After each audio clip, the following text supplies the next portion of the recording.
every morning over hills glittering with dust that looked like powdered gold. The people adored their king, Oba Aderoju, a ruler known for his kindness, wisdom, and the legendary crown of Ori, said to be blessed by the gods themselves.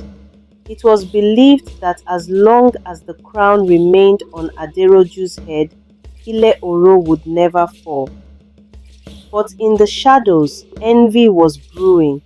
The king's childhood friend, Aremo Lajide, now his most trusted general, had grown bitter.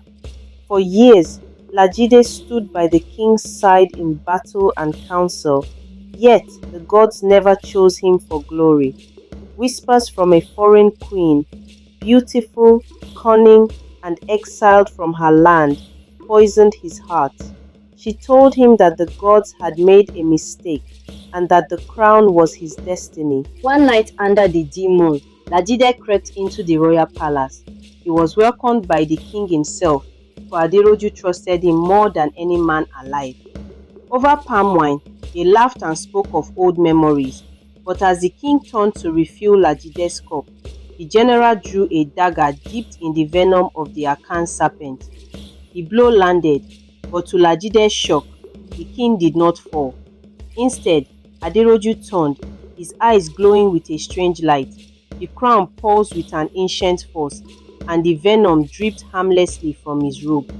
"Lajide, my brother," the king said softly, "why have you called the gods against yourself?"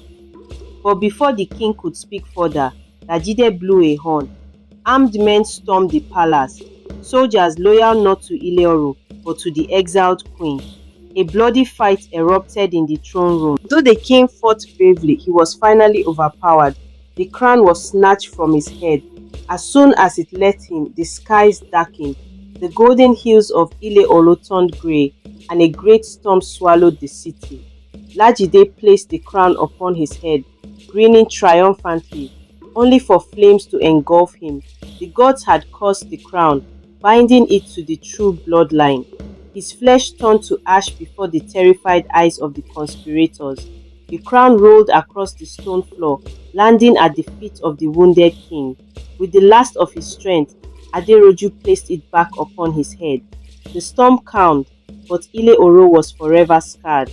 From that day, the Oba ruled with both kindness and a quiet, unshakable caution, knowing that betrayal wears the face of a friend. Hope you enjoyed the story. Write in the comment section what you learned from the story, and don't forget